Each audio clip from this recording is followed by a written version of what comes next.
तो हेलो बच्चा लोग, कैसे हैं आप सभी लोग? तो अभी तक हम लोगों ने अपना होम टैब पूरा कंप्लीट कर लिया है। आज हम लोग स्टार्ट करेंगे इंसर्ट टैब। इंसर्ट टैब में हमें जो सबसे पहला बॉक्स देखने को मिलता है उसका नाम है पेजेस। पेजेस में हमें 3 ऑप्शंस देखने को मिलते हैं, कवर पेज, ब्लैंक पेज और पेज ब्रेक। हम लोग एक-एक करके देखेंगे कि किसकी मदद से हम लोग क्या कर सकते हैं। तो जैसा कि आप लोग देख रहे होंगे कि हम लोग जब भी वर्ड खोलते हैं तो हमारे पास ऐसा एक पेज खुलता है, ठीक है? जो कि कुछ यहाँ पे एंड हो जाता है। और हमें अगर चाहिए कि हमें दूसरा पेज भी ऐसा इंसर्ट करना है अपने अपने डॉक्यूमेंट में, तो हम लोग ये ब्लैंक पेज पे क्लिक करेंगे।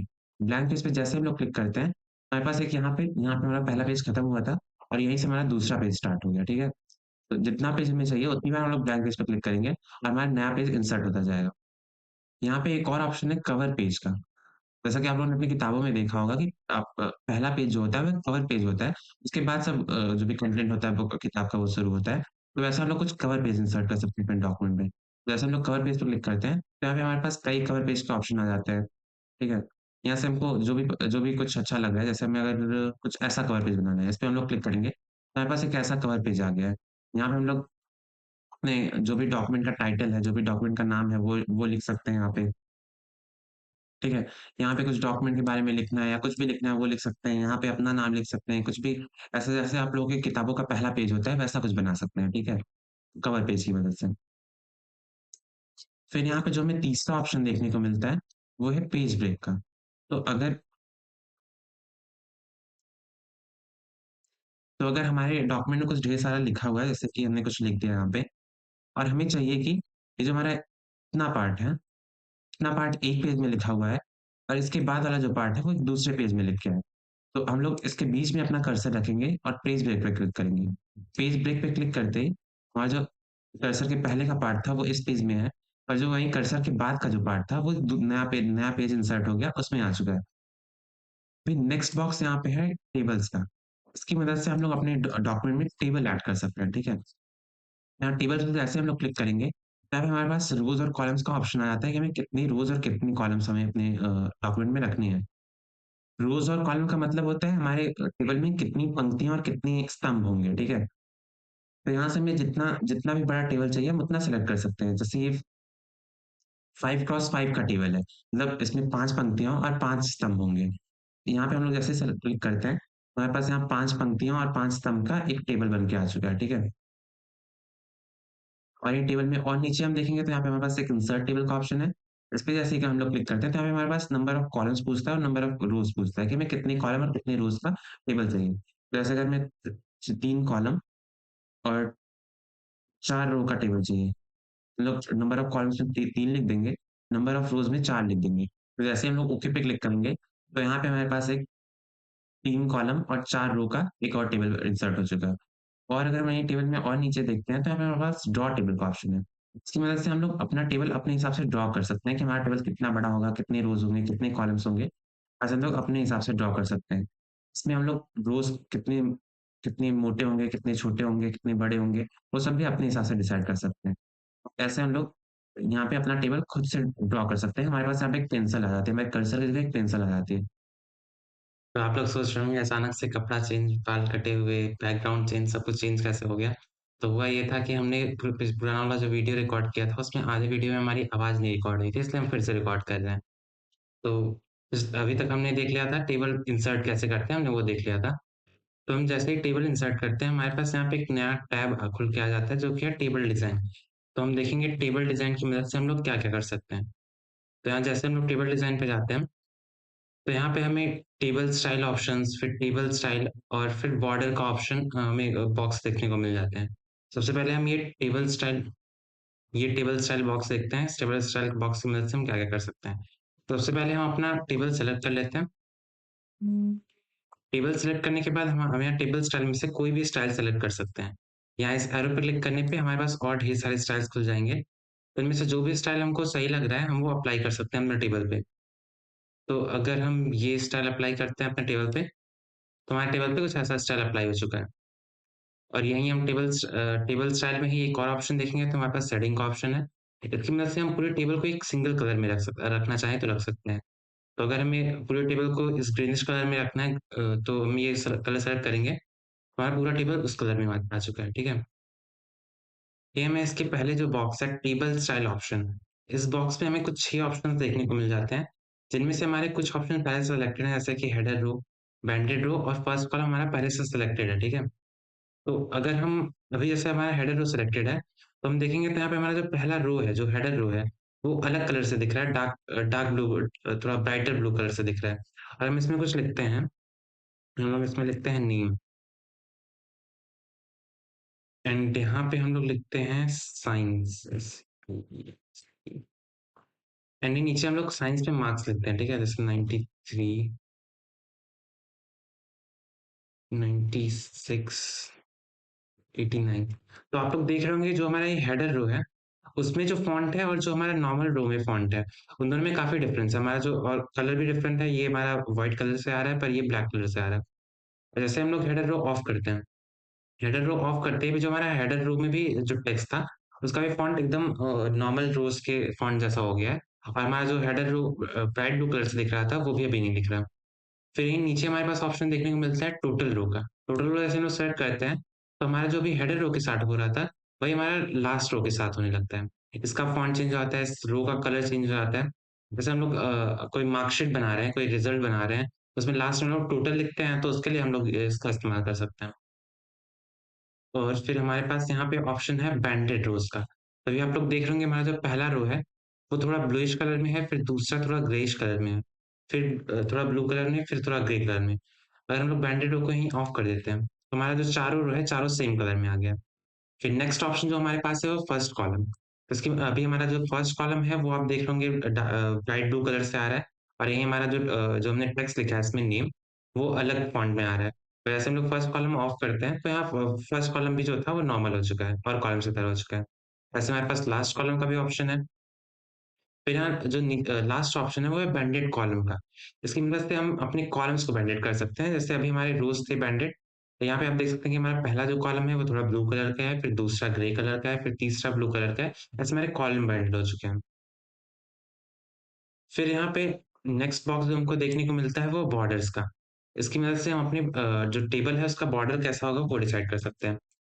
सबसे पहले हम यहाँ से बॉर्डर स्टाइल डिसाइड कर सकते हैं कि कैसा बॉर्डर हमें चाहिए।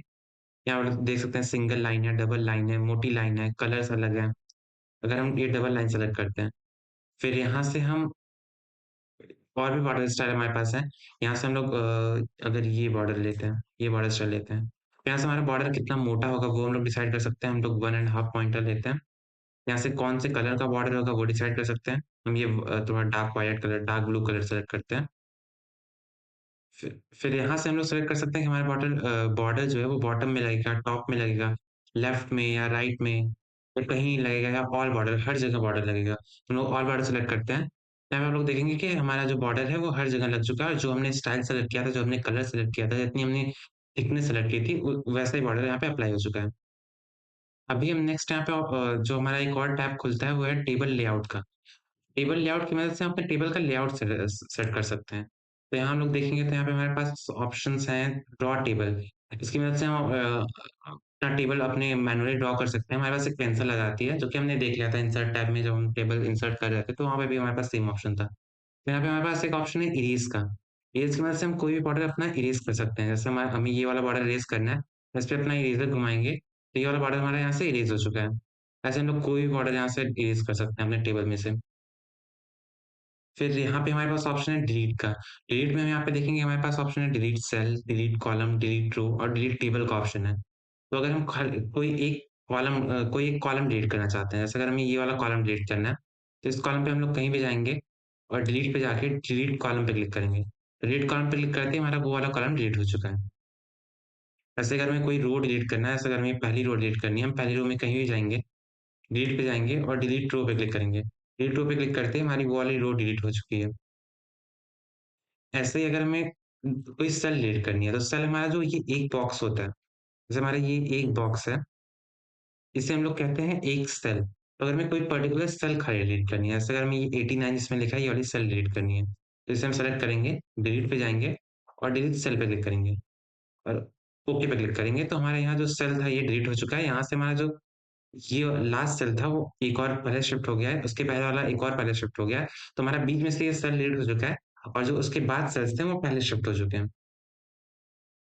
और ऐसे ही हमारे पास यहाँ पे ऑप्शन है डिलीट टेबल का। इसकी वजह से हम पूरा टेबल डिलीट कर सकते हैं। फिर यहाँ पे हमारे पास ऑप्शन है रोज़ एंड कॉ एक बॉक्स है जो कि जिसका नाम है रोज़ एंड कॉलम्स। इसकी मदद से हम रोज़ एंड कॉलम्स इंसर्ट कर सकते हैं अपने टेबल में। जैसे हमने अपना टेबल तो सिलेक्ट कर लिया था, हमारे टेबल में 4 रोज़ और 6 कॉलम्स थे। पर अगर हमें टेबल इंसर्ट करने के बाद और चाहिए कि हमें और कॉलम ऐड करने हैं या और रोज़ ऐड करने हैं, तो हम रोज़ एंड कॉलम्स बॉक्स की मदद से कर सकते हैं। तो अगर हमें चाहिए जो हमारा 93 वाला रो है, ये वाला रो, इसके ऊपर हमें एक रो और चाहिए। तो हम लोग ये वाले रो को सेलेक्ट करेंगे और इंसर्ट रो अबव पे क्लिक करेंगे। इंसर्ट रो अबव पे क्लिक करते ही इस रो के ऊपर हमारा एक और रो इंसर्ट हो चुका है। और अगर ये हमें चाहिए 96 वाला जो रो है, इसके नीचे एक और रो आ जाए, हम इंसर्ट रो बिलो पे क्लिक करेंगे। इंसर्ट रो बिलो पे क्लिक करते ही 96 वाले रो के नीचे एक और रो आ चुका है। और ऐसे अगर हमें चाहिए कि नेम वाला जो हमारा कॉलम है, इस कॉलम के लेफ्ट में एक और कॉलम आ सॉरी लेफ्ट इधर है। तो लेफ्ट में एक और कॉलम आ जाए, तो हम लोग इ इस कॉलम को सेलेक्ट करेंगे, इंसर्ट कॉलम लेफ्ट पे क्लिक करेंगे। तो इंसर्ट कॉलम लेफ्ट पे क्लिक करते ही इसके लेफ्ट में एक और रो आ चुकी है। ऐसे अगर हमें नेम वाले कॉलम के राइट में चाहिए तो हम लोग इंसर्ट कॉलम राइट क्लिक करेंगे, तो हमारे यहाँ राइट में एक और कॉलम इंसर्ट हो चुका है। फिर यहाँ पे हमें एक बॉक्स देखने को मिलता है जिसका नाम है मर्ज। इस इसमें कई ऑप्शंस हैं, जैसे पहला ऑप्शन हमें देखने को मिलता है वो है मर्ज सेल। तो मर्ज सेल का मतलब मर्ज का मतलब क्या होता है? किसी 2 चीज़ को मिला के एक बनाना, उसे हम लोग मर्जिंग कहते हैं, ठीक है? मर्ज करना कहते हैं। तो अगर हमें कोई 2 सेल मिला के एक सेल बनाना है, जैसे अगर हम ये दोनों सेल को सेलेक्ट करते हैं और मर्ज सेल पर क्लिक करते हैं, तो ये हमारा दोनों सेल मिलके एक नया सेल बन चुका है। तो ऐसे अगर हमें 2 सेल मिलाना है या कितनी भी सेल्स मिलानी है तो उस मर्ज सेल की मदद से हम उतने सेल्स मिला सकते हैं। तो अगर हम ये 6 सेल सेलेक्ट करते हैं एंड मर्ज सेल पर क्लिक करते हैं, तो ये 6 सेल मिलके एक नई सेल बन चुकी है। ऐसे ही हमारे पास ऑप्शन है स्प्लिट सेल का। स्प्लिट सेल की मदद से हम जो अपनी जो सेल है उसे तोड़ सकते हैं। जैसे अभी हमने 2 सेल को मिला के एक नया सेल बनाया था, यहाँ पे 6 सेल को मिला के एक नया सेल बनाया था। तो ऐसे अगर हमें 1 सेल को 6 सेल्स में बाँटना है या 1 सेल को 4 सेल में बाँटना है तो वो हम लोग स्प्लिट सेल की मदद से कर सकते हैं। जैसे अगर हम अपना ये सेल सेलेक्ट करते हैं, ये वाला सेल सेलेक्ट करते हैं हम स्प्लिट सेल पे जाते हैं। तो ये हमसे पूछता है कितनी नंबर ऑफ कॉलम और कितनी नंबर ऑफ रोज़ में स्प्लिट करना है। तो अगर हम नंबर ऑफ कॉलम्स 2 रखते हैं, नंबर ऑफ रोज़ भी 2 करते हैं और ओके पे क्लिक करते हैं। तो हमारा जो ये सेल था, ये अभी 4 4 सेल्स में बँट चुका है, इसमें 2 रो हैं और 2 कॉलम हैं। ये हम लोग स्प्लिट सेल की मदद से कर सकते हैं। और हमारे पास नेक्स्ट ऑप्शन है स्प्लिट टेबल का। तो अगर हमें चाहिए कि हमारा जो ये 2 रो हैं, ये अलग टेबल बन जाएँ और इसके नीचे की 4 रो अलग टेबल बन जाएँ। तो हम लोग ये लो 2 रो के नीचे नीचे वाला जो रो होगा तीसरा रो पे जाएँगे और स्प्लिट टेबल पे क्लिक करेंगे। स्प्लिट टेबल पे क्लिक करते ही हमारा जो 2 जो हमारे कर्सर के ऊपर की रोज़ थी वो अलग बन चुकी हैं, अलग टेबल बन चुके हैं और उसके नीचे की अलग टेबल बन चुकी हैं। फिर यहाँ पे जो नेक्स्ट ऑप्शन हमें देखने को मिलता है वो ऑटो फिट का। अभी आप लोग देख रहे होंगे जैसे हमारा ये नेम वाला कॉलम है, इसमें हमारा नेम लिखने के बाद इतनी कुछ स्पेस यहाँ पे बची हुई है।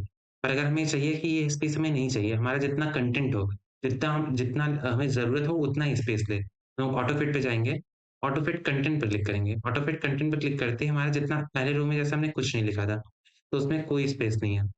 दूसरे रो में हमने नेम लिखा था, तो नेम को लिखने के लिए हमें जितना स्पेस चाहिए होगा, उतना स्पेस लेगा। फिर तीसरी रो में भी हमने कुछ नहीं लिखा था। चौथी रो में जो हमने साइंस लिखा था, तो साइंस के लिए जितना स्पेस चाहिए, उतना ही स्पेस हमारे इस कॉलम में है। और ये नेक्स्ट ऑप्शन जो हमें ऑटोफिट में देखने को मिलता है, वो ऑटोफिट विंडो।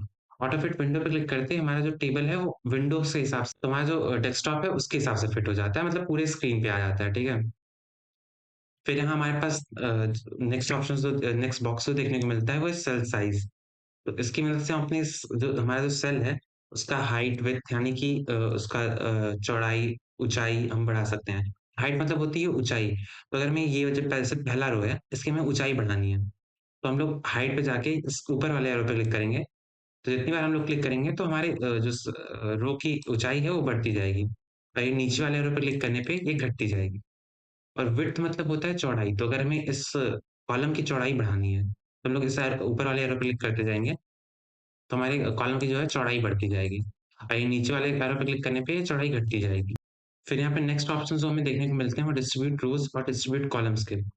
तो अगर हमारे जो रोज़ और कॉलम्स हैं उनकी ऊँचाई उनकी जैसे रोज़ की जो ऊँचाई है और कॉलम्स की जो चौड़ाई है वो अलग-अलग है। जैसे अगर हमारे पहले रो की चौड़ाई कुछ ज़्यादा है, फिर दूसरे रो की चौड़ाई थोड़ी ज़्यादा है और दूसरे कॉलम की दूसरे कॉलम की जो विड्थ है वो काफ़ी वो और कॉलम से अलग है, ऐसा कुछ है। ऐसे अभी आप देख रहे होंगे कि हमारे जो रोज़ और कॉलम्स है वो एक जैसे नहीं है, तो कोई ज़्यादा चौड़ा है, कोई ज़्यादा ऊँचा है। तो अगर हमें चाहिए कि हमारे जो सारे रोज़ हैं, उनकी ऊँचाई बराबर हो जाए, तो हम लोग डिस्ट्रीब्यूट रो पे क्लिक करेंगे। डिस्ट्रीब्यूट रो पे क्लिक करते ही अभी हमारे सारे जो रोज़ हैं, उनकी चौड़ाई बराबर हो चुकी है। जितनी पहले की है, उतनी दूसरे की है, उतनी तीसरे की है। और ऐसे अगर हमें चाहिए कि जो हमारे कॉलम्स हैं, उनकी चौड़ाई बराबर हो जाए, तो हम लोग डिस्ट्रीब्यूट कॉलम पे क्लिक करेंगे। डिस्ट्रीब्यूट कॉलम पे क्लिक करते ही अभी हमारे जितनी पहले कॉलम की चौड़ाई थी, उतनी दूसरे की है, उतनी तीसरे की है। तो सारे कॉलम की चौड़ाई बराबर हो चुकी है। फिर यहाँ पे हमें जो नेक्स्ट ऑप्शन देखने को मिलता है, वो है अलाइनमेंट का। ये जो बॉक्स है, वो है अलाइनमेंट का बॉक्स है, ठीक है? तो अगर हमें तभी हमने होम टैब में टेक्स्ट अलाइनमेंट पढ़ा था। तो वहाँ पे जो अलाइनमेंट था हमारे टेक्स्ट का, वो पेज के रिस्पेक्ट में अलाइनमेंट था। पर यहाँ पे जो हमारा अलाइनमेंट होगा, वो सेल के रिस्पेक्ट में होगा। तो अभी आप लोग देख रहे होंगे कि हमारा यहाँ पे हमें 9 अलाइनमेंट के ऑप्शंस देखने को मिलते हैं। पहला ऑप्शन है लेफ्ट टॉप टॉप लेफ्ट। तो अभी हमारा टॉप लेफ्ट सिलेक्टेड है, तो हमारा जो आप देख रहे होंगे, ये जो नेम वाला सेल है, तो अभी आप लोग देख रहे होंगे कि हमारा जो नेम वाला सेल है, इसमें हमारा जो नेम है, वो एकदम टॉप में लिखा हुआ है और एकदम लेफ्ट में लिखा हुआ है। पर अगर हमें यही चाहिए कि हमारे नेम जो है टॉप में ही रहे पर सेंटर में आ जाए, तो यहाँ टॉप सेंटर सेलेक्ट करेंगे और ऐसे हम लोग टॉप राइट भी कर सकते हैं। ऐसे हम लोग सेंटर लेफ्ट कर सकते हैं, सेंटर कर सकते हैं, सेंटर राइट कर सकते हैं, bottom left, bottom bottom centre और बॉटम राइट भी कर सकते हैं। तो इसकी इसकी मदद से हमारे पास 9, यहाँ पे हमारे पास 9 अलाइनमेंट का ऑप्शन है। इसकी मदद से हमारा जो सेल है, उसमें हमारा टेक्स्ट कहाँ पे होगा, वो डिसाइड कर सकते हैं। तो फिर हमने टेबल इंसर्ट करना सीख लिया है और टेबल डिज़ाइन और टेबल लेआउट टैब भी हमने देख लिया है।